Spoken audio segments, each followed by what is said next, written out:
Bonjour Alexandre. Écoute, je suis ravi de t'accueillir sur ce nouvel épisode de Stackcast.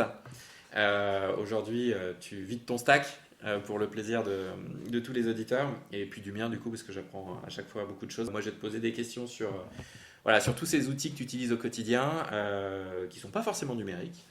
Voilà, ça peut être tout un tas de choses qui te servent. Aujourd'hui, tu es au réseau Entreprendre, c'est ça? Ouais, exactement. Et tout ça a commencé comment? Et ben déjà, merci beaucoup d'avoir pensé à moi pour vider mon stack avec toi. Donc tout ça a commencé, si je reviens sur mon parcours rapidement, on va dire, j'ai fait des études assez classiques, Ouais. plutôt école de commerce. Ok.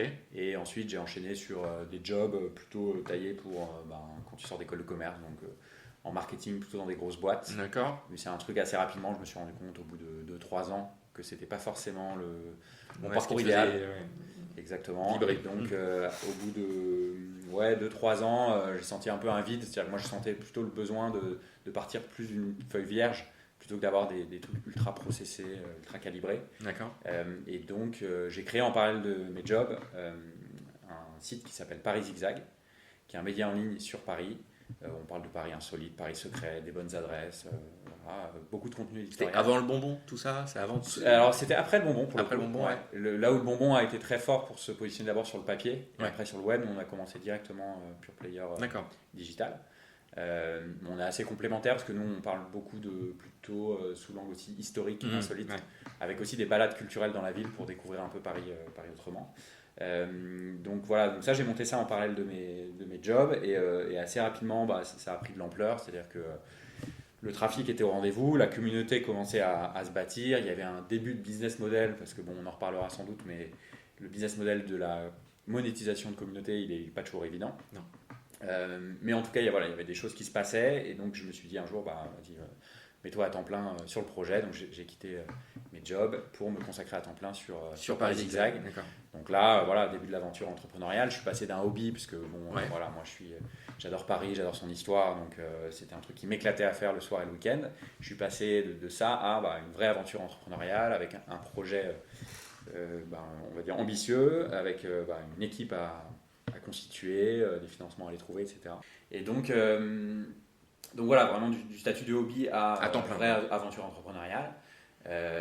Avec ses hauts et ses bas et en fait après ça a été 6 années au total où je me suis éclaté. 6 ans? Ah ouais, d'accord. Ouais. Alors 6 ans, alors il y a une partie on va dire moitié en parallèle, donc side project, Ok.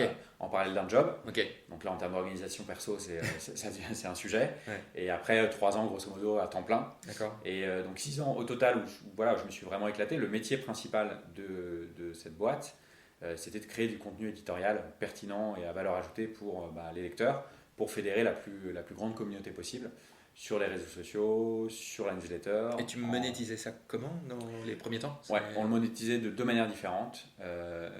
D'abord, il y avait un peu de publicité. C'était à peu près un tiers du chiffre d'affaires. Et les 2 tiers, surtout, en fait, c'était l'organisation de balades dans la ville, D'accord. à la fois en B2C. On organisait une dizaine de balades chaque semaine. Et puis en B2B aussi, beaucoup pour les entreprises. D'accord.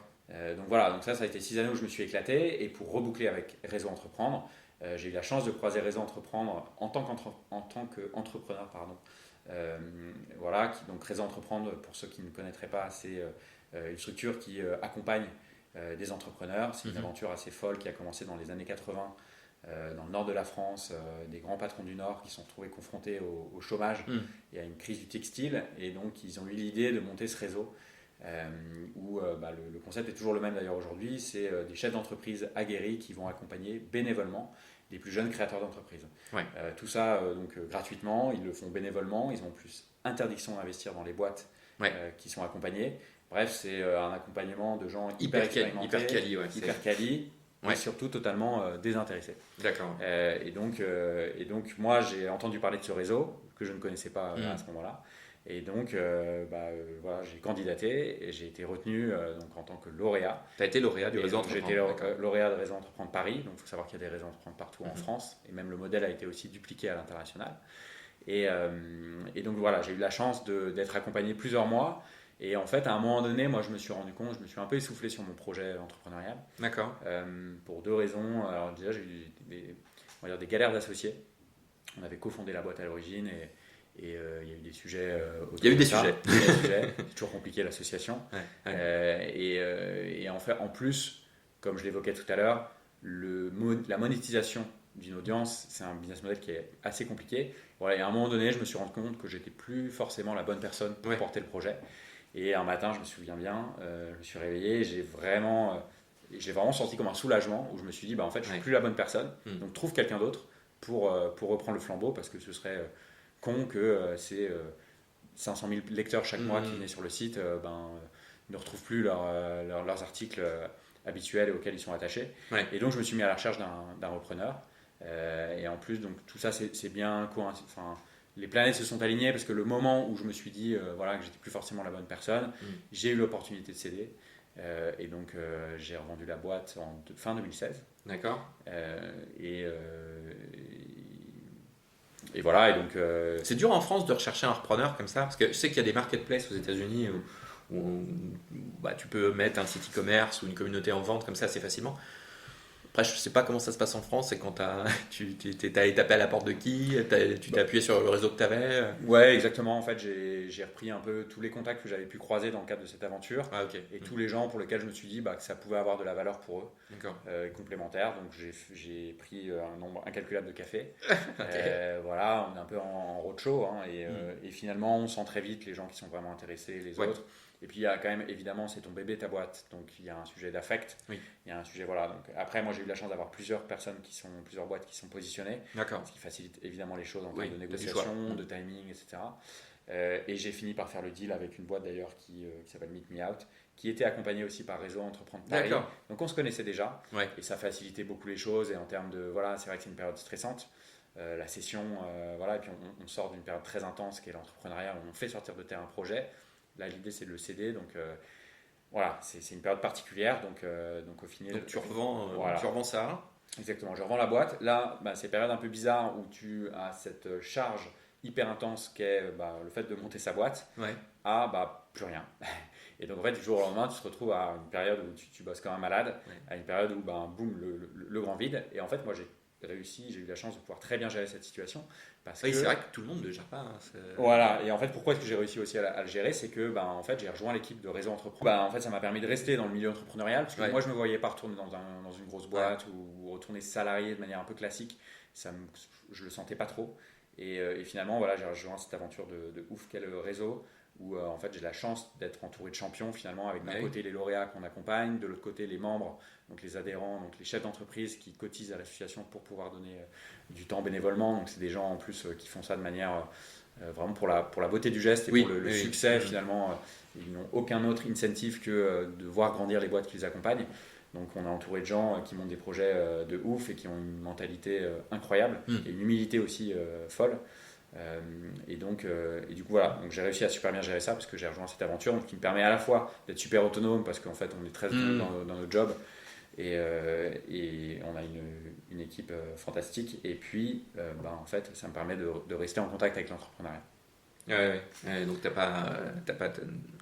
c'est le prolongement en fait de ce que tu aimais le plus faire en fait avec Paris Zigzag. Exactement. C'était moi, et en fait, retrouver d'autres entrepreneurs, finalement. C'est ça. Et c'était assez naturel pour moi, parce que j'ai tellement aimé l'accompagnement de Réseau Entreprendre Paris. Tu t'es dit, il faut que je passe derrière. Exactement. Qui avait été finalement un peu avorté, parce que il avait duré une petite année, que je me suis dit, je peux pas les quitter comme ça. Et donc je me suis dit, ok, rejoins-les en salarié.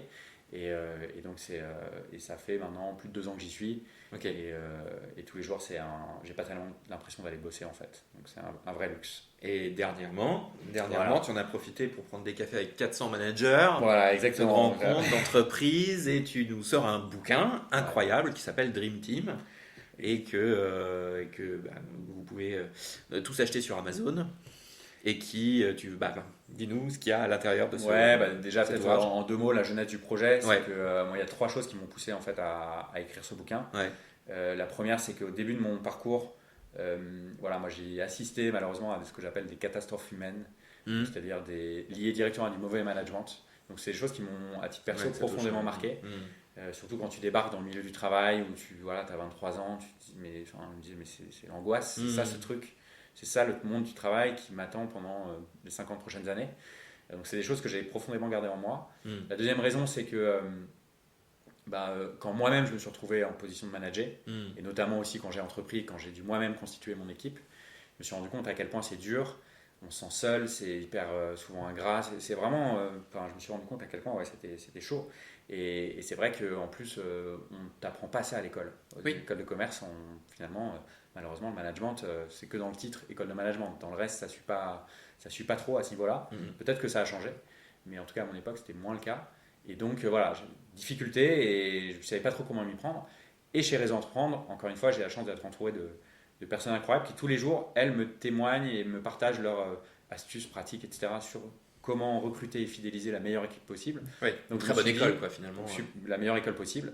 Et donc, je me suis dit, finalement, lance-toi. En plus, j'adore écrire. Chez Paris Zigzag, c'était l'un de mes métiers. Et donc, je me suis dit, va à la rencontre d'un maximum de monde.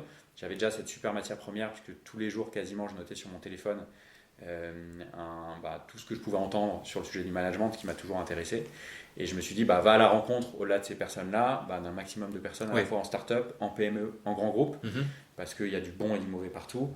Et voilà, donc ça a donné Dream Team, qui est sorti il y a quelques semaines maintenant, qui est 300 pages, c'est un concentré des meilleures pratiques de plus de 400 managers, à la fois pour recruter, mais c'est pas du tout que sur le recrutement, c'est qu'un chapitre, c'est derrière sur comment les accueillir, comment mener des points one-to-one efficaces, comment mener des réunions d'équipe impactantes. Moi j'appelle ça un peu le guide de survie du manager. J'ai écrit en fait le livre que j'aurais aimé qu'on m'offre en tant que manager. Donc c'est les retours que j'ai en tout cas des lecteurs. Donc j'ai la chance de le voir très bien positionné sur Amazon, numéro 1 des ventes sur plusieurs catégories. Et donc le retour que j'ai des lecteurs, c'est que en fait le ton est très direct aussi. Je ne tourne pas autour du pot. Et c'est très concret. Tout à en fait. fait, Ce que l'idée, c'est que ce soit un livre très actionnable et qu'une fois que tu lises un chapitre, tu puisses dans la foulée mettre en pratique les premiers conseils. Il y a dans le deuxième épisode avec Jean-Baptiste Ronsin, il disait en fait qu'il y a des méthodes, livres, il parlait plutôt de bouquins, mais ça peut s'appliquer à des méthodes, qu'il faut connaître tout simplement parce que les gens avec qui tu parles les connaissent. Donc en fait, il y a des codes. Et ce que moi j'ai apprécié dans la transparence, l'honnêteté, le fait d'être direct dans ton propos, c'est que tu dis pas aux gens que les méthodes sont parfaites ou quoi que ce soit. Tu dis c'est juste ce qui marche. Ce qui marche et que c'est utilisé par beaucoup d'entreprises. Donc en fait, ça donne un signal très très fort. Et pour l'avoir mis dans les mains de nombreuses personnes, de nombreux managers, c'est vrai que tu es happé tout de suite parce que tu as tout de suite une problématique que tu connais en fait, tout de suite sur les nombreuses méthodes. Donc oui, je confirme effectivement que le style direct est super appréciable parce que du coup tu tournes pas autour du pot et puis tu donnes vraiment des codes qui sont difficiles à choper en général. Merci pour ce retour, c'est effectivement en tout cas comme ça que j'ai essayé de le concevoir. Et pour rebondir sur ce que tu viens de dire, c'est clair que moi je suis pas un grand gourou du management. De toute façon, le management c'est galère. Moi j'ai fait de la merde dans le management longtemps avant de m'intéresser à ces sujets et du coup de me corriger petit à petit. Mais j'ai effectivement centralisé les meilleures pratiques, celles qui fonctionnent au quotidien. Oui, c'est ça, voilà. Après, elles doivent s'adapter chacun à son contexte et à son style. Et c'est ce que tu dis d'ailleurs au début du bouquin. Et l'idée, c'est que ce soit un bouquin effectivement déculpabilisant parce que de toute façon, le management, c'est dur et se planter fait partie du jeu d'ailleurs. Donc l'idée, c'est effectivement de petit à petit s'améliorer avec la mise en place de tel ou tel conseil pour commencer et puis de grandir au fur et à mesure. Qu'est-ce qu'il y a sur la home screen de ton iPhone? Est-ce que tu es plutôt light, plutôt chargé en termes d'app? À quoi ça ressemble? Alors en fait, c'est quoi? C'est un iPhone déjà? C'est un iPhone, ouais. Ok. J'ai un iPhone. J'ai essayé d'ailleurs le tout premier, et là je me disais qu'il fallait que je réessaye le Fairphone. J'ai beaucoup de réflexions perso sur comment est-ce que je peux transformer ma propre consommation. Oui. Et j'avais essayé la toute première version du Fairphone.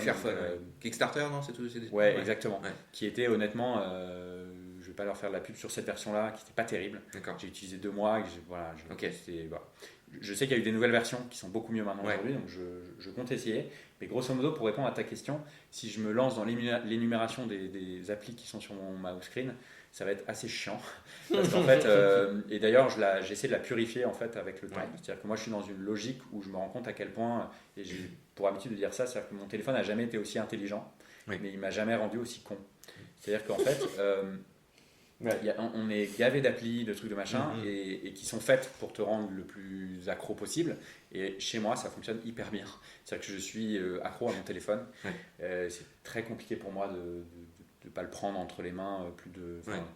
Quand il se passe 3 minutes sans que j'ai pu le voir, je me sens pas bien. Ouais. Et donc j'essaie de me soigner.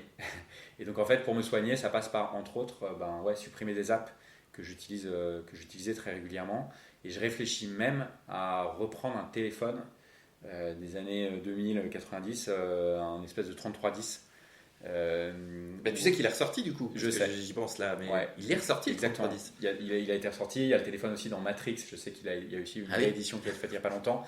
Parce que j'ai l'impression que je ne suis pas le seul à vouloir limiter ma consommation de mon téléphone. C'est une vraie tendance que de vouloir se désynchroniser. Ouais, et donc en fait, honnêtement, ma home screen, voilà. Donc l'idée, c'est pas de supprimer toutes les apps parce qu'il y a quand même du vrai progrès là-dedans. Et puis il y a des outils qui sont indispensables, notamment pour le boulot, des LinkedIn ou autres.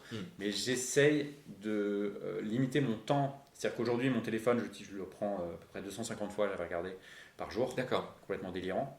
Et en fait, je sais que c'est comme la bouffe. Moi je sais que les chips, j'en suis malade, et si je m'achète un paquet de chips, je vais le défoncer en 5 minutes juste après être rentré des courses. Et donc en fait, la meilleure méthode pour moi de me guérir de ça, c'est de ne jamais acheter de chips. Et là, on est chez moi, tu peux regarder, il n'y a pas de chips. Non, il n'y a pas de chips, c'est des œufs. Il y a des œufs bio. Et en tout cas, c'est pareil pour les apps en fait, c'est-à-dire que j'essaie d'en faire une consommation la plus low possible. Donc je suis plutôt tendance low-tech, où j'essaye de garder des plages dans la journée pour me consacrer à effectivement consulter LinkedIn, mes messages, etc. Parce que sinon, je suis en continu dessus, de manière complètement compulsive. Et en fait, ça ne sert à rien déjà, parce que ça ne t'apporte rien. Et ça te défocus des vrais sujets sur lesquels tu peux être beaucoup plus productif. C'est du sucre, tout ça. C'est exactement. du sucre, c'est directement dans les veines. C'est ça. Et voilà. Et les meilleures startups, d'ailleurs, ce sont celles qui comprennent le mieux ça. Et c'est en ça que ça pose tout un tas de questions de savoir comment, à un moment donné, on peut se protéger tout en bénéficiant du service. C'est une vraie tendance. Et c'est la difficulté de ces services qui sont à la fois pour faire en sorte que tu le consommes de plus en plus, mais comme il y a cette vraie tendance, comme sur tous les pans de la consommation au global, qui vont vers plus de responsabilité, je vois qu'elles mettent en place des systèmes. Donc, je pense qu'elles sont confrontées effectivement à ce dosage entre comment rendre accro les gens, mais sans passer pour le grand Satan qui, comme l'industrie du tabac à l'époque, les rend accros à mauvais escient. Il y a, je crois que c'est Idriss Aberkan qui dit qu'un baril d'attention vaut plus cher qu'un baril de pétrole aujourd'hui, et c'est un peu cette guerre-là qui se joue sur ces home screens. Exactement. Donc moi je réfléchis, en fait, j'ai pas encore trouvé la martingale. Je rêve, si quelqu'un d'ailleurs la développe en ce moment ou l'a trouvé, d'une appli en fait qui me permettrait en un clic de transformer mon iPhone en dumb phone, donc en 3310 des années d'il y a 15 ans, où effectivement je puisse uniquement recevoir des appels, envoyer des SMS avec un nombre limité de caractères, ça me poussera au moins à aller à l'essentiel, et de ne pas être entrecoupé par 18 notifications. Si quelqu'un connaît cette app, qu'il n'hésite pas. Exactement. Je ferai mes petites recherches aussi, je te avec plaisir. Ce que je trouve. Merci. Et sur cette question d'outils, donc puisqu'on met un peu les pieds dedans via le truchement de ton iPhone, est-ce que en termes d'app métier que tu utilises plutôt sur ton ordi, quels sont un peu les outils que tu utilises, ceux que tu préconiserais Est-ce que tu es quelqu'un qui utilise d'ailleurs des outils un peu nouvelle génération, ou est-ce que finalement les outils traditionnels type Suite Office, Adobe à quel profil? Moi, je suis pas le profil ultra early adopter du tout. Okay. Parce que, mais encore une fois, je suis plutôt dans la démarche d'être confronté à une problématique, et après, derrière, à chercher un truc qui peut me rendre service. D'accord. Plutôt que certains, moi je sais, c'est leur passion de regarder les dernières sorties. Ils les testent, même s'ils sont pas forcément les premières cibles, parce qu'ils adorent ça. Moi, c'est moins ça. Honnêtement... toute ta connaissance, tu sauvegardes où moi, il y a un truc que j'utilise qui est Evernote. Qui est pour moi, et comme en plus je suis un peu aussi un multitasker, slasher, je sais pas. Bon, en tout cas, j'aime bien bosser. En général, j'ai souvent plusieurs projets dans les cartons. Par exemple, Dream Team, c'était exactement ça. Je l'ai fait le soir et le week-end en parallèle de mon boulot. Paris Zigzag, c'est né comme ça, le soir et le week-end. Je suis comme ça, en fait. J'adore avoir plein de projets. Et parfois, je me fatigue un peu, mais bon, je commence à l'accepter. Et typiquement, Evernote, c'est un super outil pour centraliser Tiens, dès que je pense à un truc, tiens, je reçois un mail qui est en lien avec ce sujet-là, je peux le sauvegarder aussi dessus. Tiens, une photo que je prends dans la rue ou un fichier qu'on m'envoie. Voilà, aujourd'hui, c'est ma base sur laquelle je centralise tout et qui me permet de... C'est un outil qui est mature, c'est-à-dire que complètement. Aux outils qui viennent de sortir et qui Exactement. peuvent être un peu chouettes, celui-là est mature. Exactement. C'est pour ça que je disais, je suis clairement pas un early adopter. Il existe sur le marché depuis longtemps. Il a fait ses preuves. Et en tout cas, moi, il m'accompagne tous les jours sur tous les projets sur lesquels je peux bosser. Ok, et après tout ce qui est mail classique, suite. Assez classique là-dessus, honnêtement, j'ai pas de. Voilà, c'est plus derrière une discipline personnelle, encore une fois, pour éviter, parce que je pourrais passer ma journée à répondre à mes mails et à regarder les mails qu'on m'envoie. Et j'essaie de m'imposer, tout comme les apps, cette discipline de me dire ok, je regarde que 3 fois par jour mes mails, une fois le matin, une fois en fin de matinée et une fois en fin de journée, pour faire en sorte de ne pas être pollué par ça et de pouvoir être une machine pendant 1 heure où je ne fais que répondre à des mails de manière très efficace, plutôt sinon en fait le même travail que j'aurais fait en 3 heures, je pourrais le faire en 8 ou 9 heures si je reste derrière mon écran à attendre que mes mails arrivent et surtout répondre au fil de l'eau. Et sur les outils type du coup les méthodes en fait que tu vois passer, que tu as un peu capitalisé dans ton bouquin, c'est des choses aujourd'hui dont tu te sers un peu au quotidien dans le réseau pour accompagner les entrepreneurs. Sur le management par exemple sur le management, sur toutes les... tu vois, on parlait tout à l'heure en off là, des balance scorecards, toutes ces choses-là. C'est quoi là les 2-3 sujets du moment en ce moment dans le management?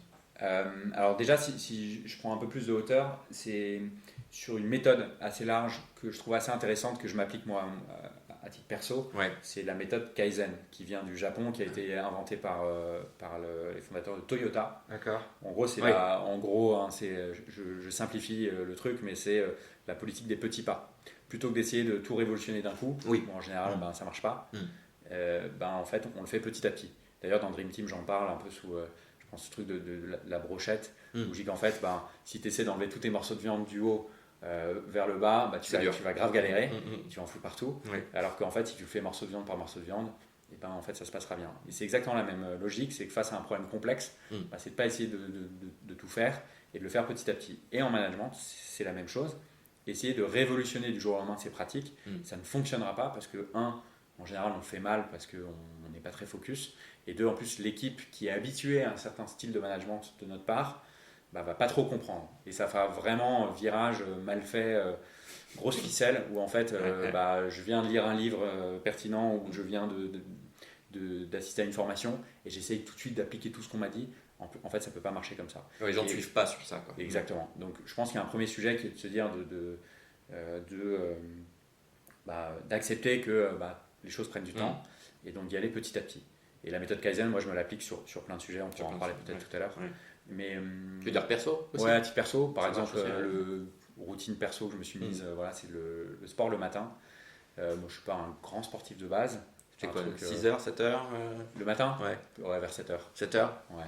Ça dépend, dans le cas par exemple, quand je bossais sur le livre, c'était plutôt 6h, là c'est plutôt 7h. D'accord. Et en fait, tu t'y tiens? Je m'y tiens, ouais.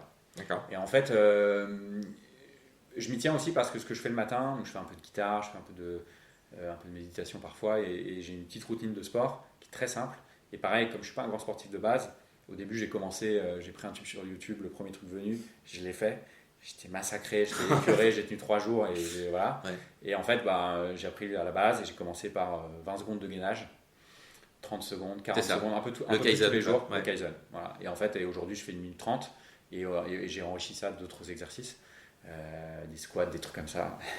Mais en gros, voilà, c'est la politique des petits pas. Il y a énormément de méthodes de management qui s'appliquent dans la vie perso. On en discutait avec les cofondatrices de Maria. Le management, ça s'applique à peu près à toutes les relations humaines de la vie. Et c'est vrai que ceux qui ont ces outils-là, j'ai l'impression que parfois, ils ont un peu d'avance sur les autres. C'est parce que c'est des outils de développement personnel. Il n'y a pas de limite pro-perso. On a interviewé aussi Sylvain Tillon sur le dernier podcast là, qui expliquait que pour sauver son association avec son co-founder, il a déjeuné 1 fois par semaine avec lui pour avoir un temps neutre. pas de sujet, pas d'objectif, rien, on déjeune, on parle. Si on attend les vacances, on parle des vacances qu'on attend. S'il y a des problèmes dans le couple, on parle de ces problèmes de couple. Et en fait, ça, évidemment que c'est théorisé à l'infini et préconisé dans les méthodes de management. Donc c'est. Tu as complètement raison, souvent les meilleurs managers, c'est les parents. Mais oui. Effectivement, quand tu as des galères de couple, en fait, c'est du management. Enfin, entre guillemets, en tout cas, c'est de l'humain.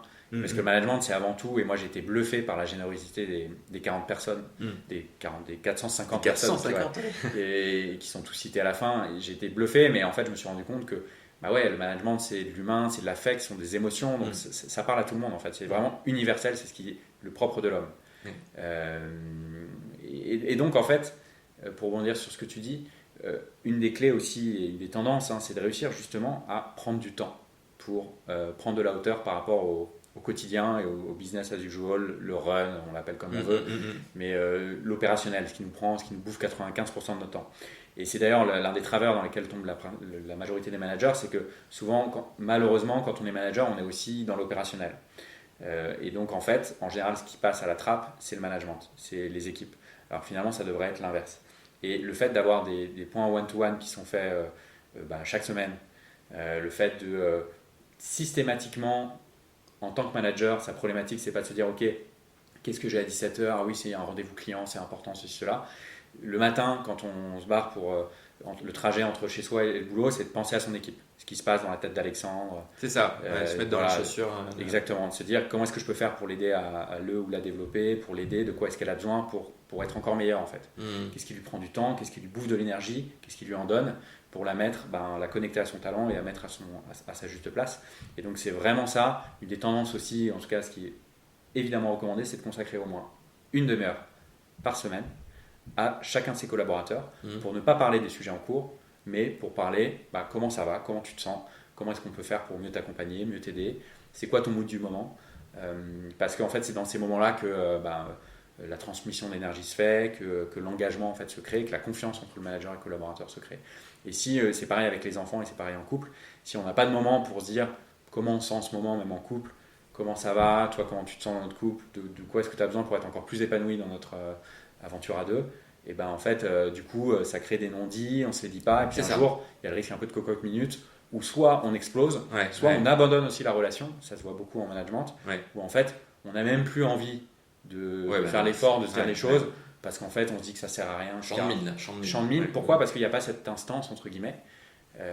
Et donc en fait, et l'association c'est pareil, ce qu'on recommande évidemment à tous nos lauréats qui sont dans la majorité des cas associés, c'est de prendre du temps en effet pour parler de leur association. Et si on n'a pas ces moments dédiés à ça, en fait c'est le début du sous-management, donc qui est l'inverse du micro-management. C'est-à-dire qu'en fait, on délaisse un peu le collaborateur et ses moteurs. Et donc là, c'est le début un peu de la fin. Et on t'a parlé un peu de team building, tout ça, ou pas du tout? Est-ce que c'est encore à la mode Non, parce que d'après ce que je comprends, c'est que c'est un peu tous les jours qu'il faut le faire, ça va une fois par an. En fait, c'est tous les jours. C'est le team building, et j'en parle dans le livre, c'est un peu le syndrome de la Saint-Valentin qu'il faut absolument. D'ailleurs, c'est marrant parce qu'on fait le parallèle entre pro-perso à chaque fois, parce que c'est humain. Et il n'y a rien de pire qu'un boss qui va délaisser ses équipes, voire même parfois un peu les tyranniser ou les frustrer pendant toute une année, et qui va essayer de se rattraper avec le séminaire, avec le putain de séminaire à Djerba, avec un hôtel de malade, open bar, un gros biais de beaucoup de boss. Exactement. Et donc en fait, ce qui est évidemment, ça se joue, la confiance, elle se gagne au quotidien, quoi.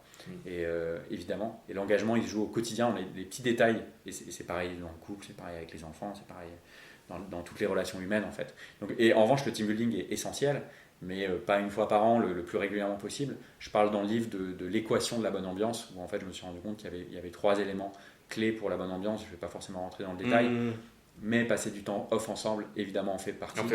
Donc que ce soit chaque semaine avec une bière informelle dans le bar du coin, soit tous les 3 mois, partir un peu plus loin, vraiment sortir du bureau, sortir de l'univers du boulot.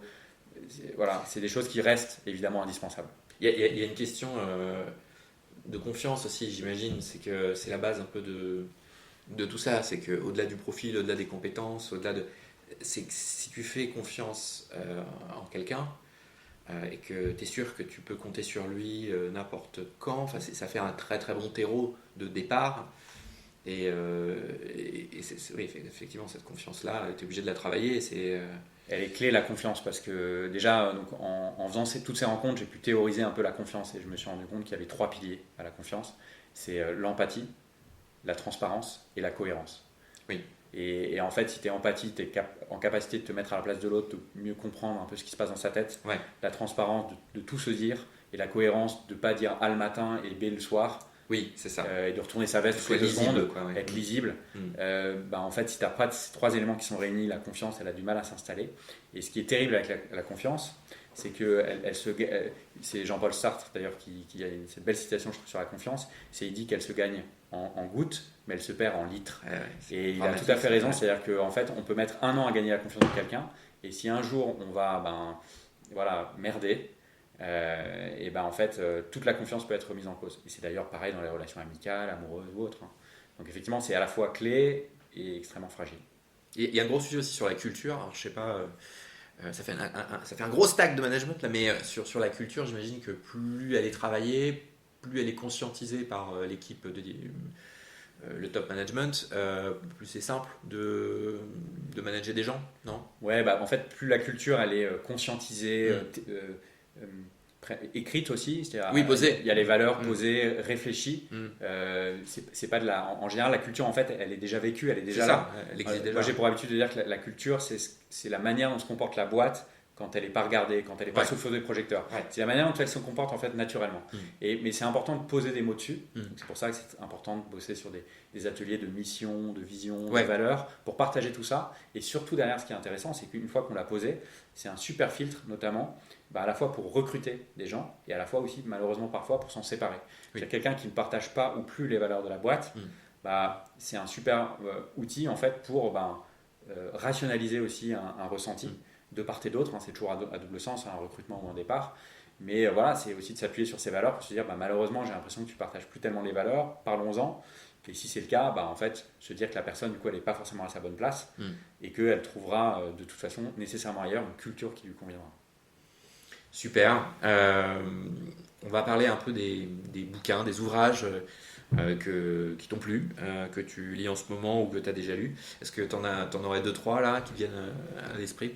Ouais, le premier, c'est un bouquin qui s'appelle Sun Tzu, de l'art de la guerre à l'art de diriger. Donc en fait, c'est pas le bouquin original de Sun Tzu, donc, qui était un général chinois, ses écrits, donc c'est l'art de la guerre. L'art de la guerre, oui. Et d'ailleurs, c'est marrant parce que moi j'invite tout le monde à le lire, parce que souvent quand on pense que l'art de la guerre, on pense que c'est l'art de bien faire la guerre, et en fait ce qui est intéressant, c'est que quand tu lis le truc, tu te rends compte que c'est l'inverse, c'est l'art de ne pas faire la guerre.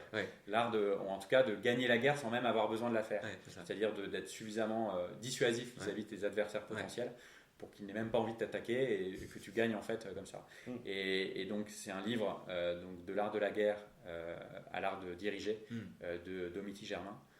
Qui elle en fait a utilisé les écrits de Sun Tzu, issus de l'art de la guerre, pour l'appliquer au management et à la stratégie d'entreprise. Et ce qui est c'est hyper intéressant, et du coup ça fait réfléchir sur pas mal de choses à mettre en place pour justement éviter le conflit, mais de la bonne manière, c'est-à-dire de dissuader ses potentiels adversaires d'aller sur ces plates-bandes. D'accord.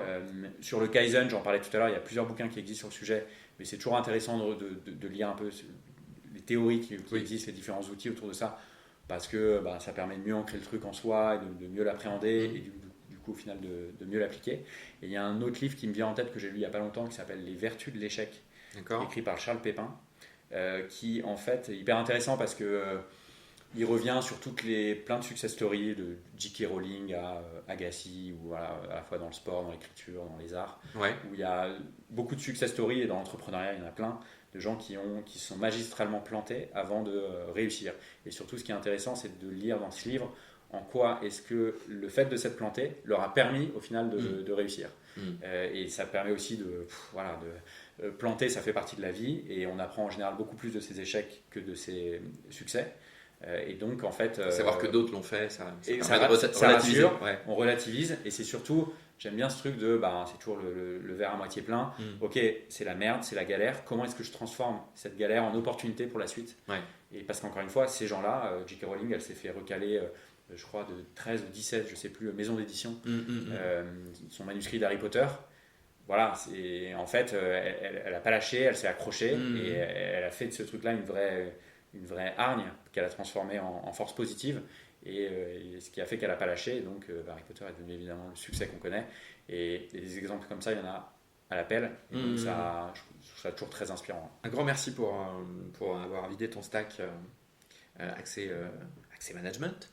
Merci à toi. J'espère que ça va aider énormément de gens. Le but de cette émission, c'est vraiment de donner des codes et puis pour que vous tous vous puissiez aller chercher individuellement les liens qui sont cités, les méthodes, les livres, les apps qui sont cités par tous ces leaders. Je donne rendez-vous sur un prochain épisode de Stackcast. Encore une fois, mille merci Ludovic pour le bouquin que tu viens de sortir, donc Dream Team sur Amazon. Vous allez le trouver, à mon avis, assez rapidement. Et je vous donne rendez-vous dans un prochain épisode. N'oubliez pas de vous inscrire à la newsletter sur stackcast.com. Merci. Merci Alexandre.